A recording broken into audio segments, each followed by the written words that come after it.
Que Deus nos ampare e nos proteja hoje e sempre. Que os bons espíritos nos protejam e nos intuam para realizar este trabalho em nome de Jesus. O tema proposto para a nossa reflexão de hoje é as mulheres que conviveram com Jesus. A primeira mulher que conviveu com Jesus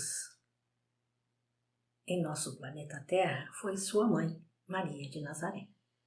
Para tanto, vamos delinear algumas ponderações para conhecer como foi escolhido esse espírito de escola para ser a mãe de Jesus Cristo em nosso orbe. No livro 2 do capítulo 1 do Livro dos Espíritos, na questão 96, Kardec pergunta aos espíritos: os espíritos são iguais ou existe entre eles uma hierarquia qualquer? Resposta: são de diferentes ordens, conforme o grau de perfeição a que chegaram. Na questão 97 do Livro dos Espíritos, Kardec pergunta: há um número determinado de ordens ou de graus de perfeição entre os espíritos? Resposta: seu número é ilimitado, porque não há entre essas ordens uma linha de demarcação traçada como uma barreira, de modo que se podem multiplicar ou restringir as divisões à vontade. No entanto, consideram-se as características gerais dos espíritos, pode reduzi-las a 3 ordens. Na primeira ordem, colocar-se-ão os que atingiram a perfeição, os espíritos puros. Na segunda ordem, encontram-se os que chegaram ao meio da escala. O desejo do bem é a sua preocupação. Na terceira, os que ainda se acham na parte inferior da escala, os espíritos imperfeitos, que se caracterizam pela ignorância, pelo desejo do mal e por todas as paixões más que retardam o seu progresso. Diante da leitura que fizemos das questões 96 e 97 do Livro dos Espíritos, percebe-se a progressão de níveis para os espíritos tornarem-se Cristos, mas somente espíritos da primeira ordem são designados para tarefas de altíssima relevância, a envergadura moral para cooperarem diretamente com os Cristos. Estes espíritos são altamente desenvolvidos na prática do amor e da abnegação. Conforme o capítulo 1, a Gênese Planetária, em seu subtítulo A Comunidade dos Espíritos Puros, do livro A Caminho da Luz, psicografia de Francisco Cândido Xavier, pelo Espírito Emmanuel, nos relata o seguinte: rezam as tradições do mundo espiritual que na direção de todos os fenômenos do nosso sistema existe uma comunidade de espíritos puros e eleitos pelo Senhor Supremo do Universo, em cujas mãos se conservam as rédeas diretoras da vida de todas as coletividades planetárias. Jesus faz parte dessa comunidade, tendo se reunido 2 vezes no curso dos milênios conhecidos, nas proximidades da Terra, para resolver 2 problemas.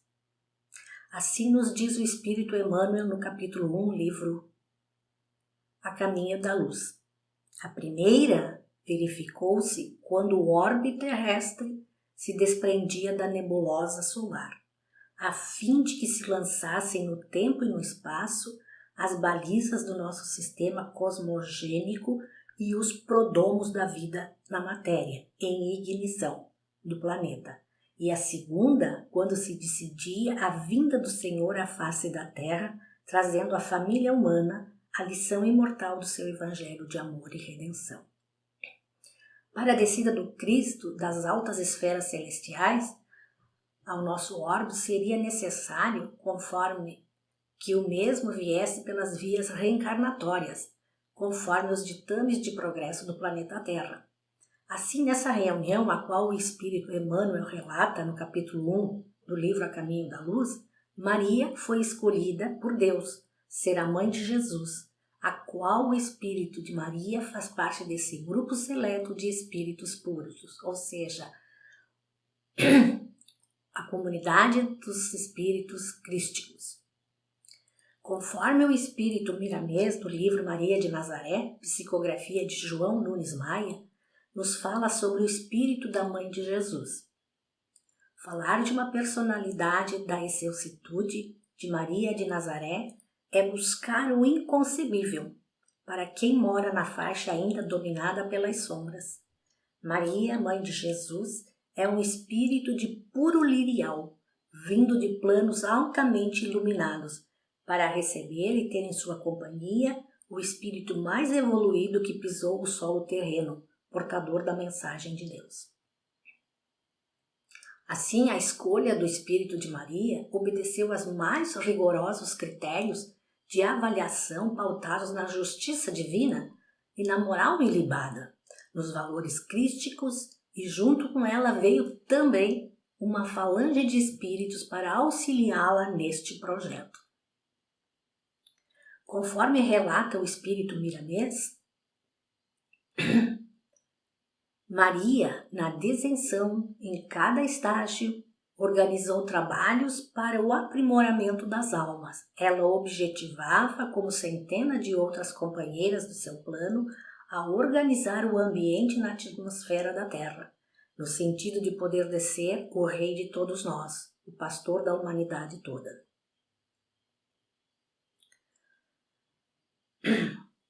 Conforme o espírito milanês, no livro Maria de Nazaré, discorre o momento do nascimento de Maria na família terrena, que, sabedora de sua missão, agradece ao Senhor da vida, dizendo: Deus de eterna solicitude, eis que entrego aos compromissos, firmados com todo o meu sentimento de obediência para convosco. Me foi dada a oportunidade de não só vê-lo, mas conviver com Jesus, nas linhas educativas por vós estabelecidas, no roteiro do mundo. Para mim, isto constitui acontecimento acima da misericórdia. Isso é o amor a me visitar o coração e transbordar o meu ser, numa esperança que se renova e se liberta. Maria, nessa época de Jesus, também trabalhava na divulgação da Boa Nova de Jesus, como, por exemplo, no Vale das Flores, local onde eram depositados os leprosos da época e os rejeitados pela sociedade. E neste momento em que Maria está fazendo essa divulgação entre os rejeitados da sociedade, Jesus lhe diz, mostrando todo o sentimento que ele tem por sua mãe e gratidão: Mãe, como te quero! O meu coração se alegra na alegria que ofertas a esses que tanto amo e que deves amar como a mim. Sinto que teus passos marcam a tua grandeza, distribuindo esperança aos que sofrem e paz aos atribulados.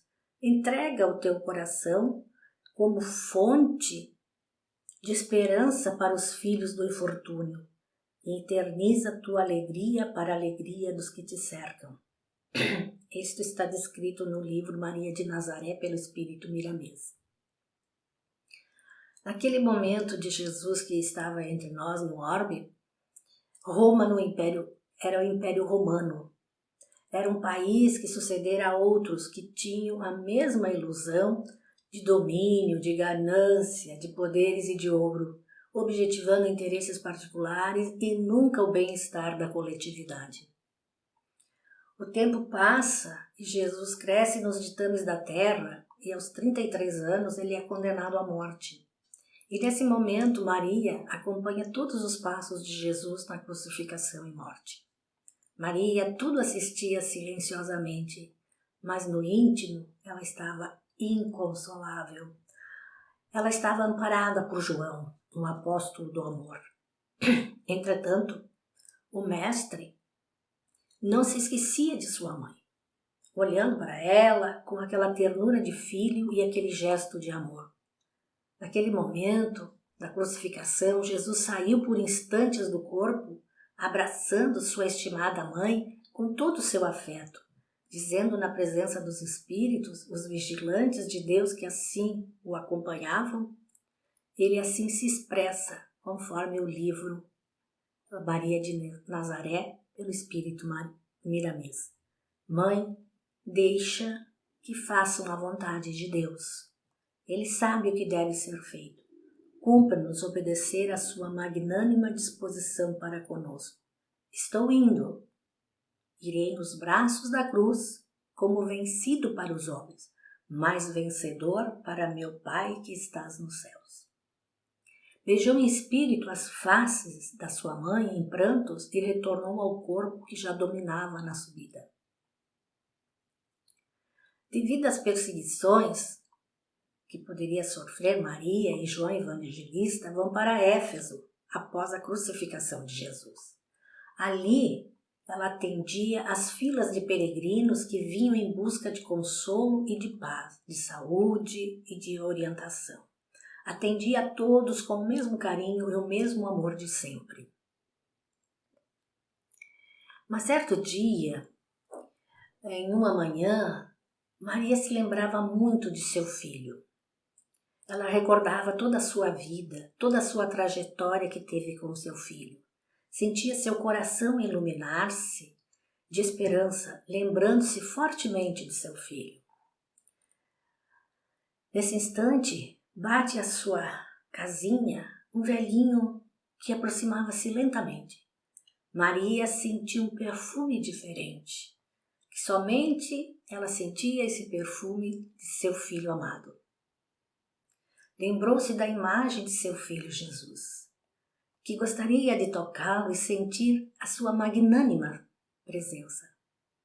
Maria pegou nas mãos desse ancião e sentiu vontade de beijá-las, o que fez com ternura. Mas no mesmo instante, o que ela percebeu os sinais dos cravos, né, nas suas mãos, e olhou também para os pés e viu as mesmas coisas, os sinais dos cravos. Ergueu a vista e certificou-se que realmente era Jesus na sua frente, o seu filho do coração. Jesus lhe responde: Vem, mãe, meu pai quer que seja a rainha dos anjos do meu reino. Maria de Nazaré, nesse instante, desencarna nos braços de seu filho amado Jesus. Portanto, através da ação de Maria, cumpriam-se as profecias sobre a vinda do Messias de Deus e de que ele enviaria outro Consolador, que ficaria para sempre com os homens. Para a doutrina espírita, é a codificação realizada por Kardec. No livro, mas Maria hoje também continua elaborando no plano espiritual. Como descreve no livro Memórias de um Suicida, psicografia de Ivone Pereira, pelo Espírito Camilo, relata o trabalho que o Espírito de Maria de Nazaré faz junto aos suicidas. Maria sempre dedicou, assim diz o livro, assistência aos sofredores, a assistência aos suicidas em profundo sofrimento no além, sendo realizada pela Legião dos Servos, chefiada pelo Espírito Maria de Nazaré, ser angélico e sublime.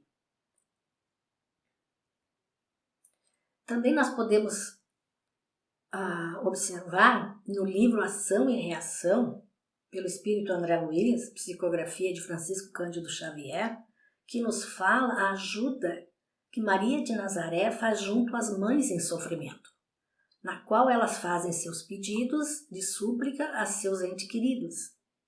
Isso se realiza no templo também, situado ao lado da Mansão da Paz, no plano espiritual, uma escola de reajuste espiritual que tendo por diretor o instrutor Drus e o instrutor Silas, esclarece ao espírito André Luiz o porquê daquele templo ao lado da Mansão da Paz, que assim diz: petições semelhantes a esta elevam-se a planos superiores e aí são acolhidas pelos emissários da Virgem de Nazaré, a fim de serem examinadas e atendidas conforme o critério da verdadeira sabedoria. Portanto, Maria de Nazaré continua realizando seu mistério na esfera espiritual. Mas também temos outra mulher de vulto que conhecemos e merece ser lembrada em sua trajetória com Jesus. Conhecemos ela hoje pelo nome de Joana de Ângeles, mas na época de Jesus se chamava Joana de Cusa, que teve seu despertamento espiritual com a boa nova de Jesus. Joana de Cusa era esposa de Cusa, alto funcionário de Herodes. Era um homem difícil que se perdia economicamente e moralmente. Ela tinha muita dificuldade no casamento e certo dia sua serva leva Joana até as pregações de Jesus, onde encontrou consolo nas palavras do Mestre. A partir daqueles ensinamentos, ela se dispôs a largar tudo para seguir com Jesus. Mas Jesus chama ela e explica que ela tem responsabilidade em relação ao seu esposo, que em reencarnação anterior ela o prejudicou, ali mesmo em Roma, e que ela não poderia deixá-lo pelo caminho. Jesus a orienta a voltar para o lar e seguir seu esposo com os ensinamentos que ela vinha adquirindo com as pregações dele. Ela continua. Joana de Cusa continua a viver com seu esposo. Ela continua suportando as dificuldades que ele trazia para o lar, mas procurando sempre firmar as dificuldades e analisá-las conforme a orientação de Jesus. Ela permanece fiel a seus deveres de esposa, mas com a desencarnação de seu esposo Cusa, ela não perde a posição de patrícia perante a sociedade de Roma, mas economicamente passa a cuidar de crianças de outras mulheres para poder sobreviver. Também em um outro momento, temos que Joana de Cusa intercedeu em favor de Jesus, junto a Cláudia, esposa de Pôncio Pilatos, que intercedesse junto a seu esposo para que Jesus não fosse condenado. Também Cláudia tem um sonho, a esposa de Pôncio Pilatos, onde uma vez uma voz lhe diz que avise seu marido que deixasse Jesus em paz com suas pregações. Fala do sonho com seu marido, mas o mesmo não lhe dá ouvidos. E também não interfere em prol de Jesus, deixando o povo, portanto, escolher quem iria morrer ou viver. E naquele momento o povo escolhe Barrabás para viver e o povo condena Jesus para morrer. Joana é uma das mulheres que vai ao sepulcro e o encontra vazio depois da crucificação de Jesus. Também Joana tem 2 filhos e quando mais idosa, ela é presa e condenada por divulgar a boa nova de Jesus. E ela vai para a arena, juntamente com seu filho mais novo, onde os seguidores de Jesus eram executados.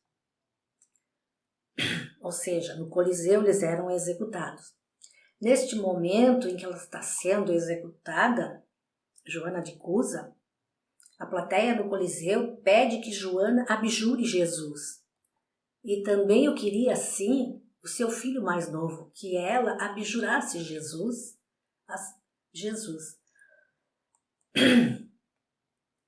Mas neste momento em que houve todo esse vulto pedindo que ela abjurasse, né?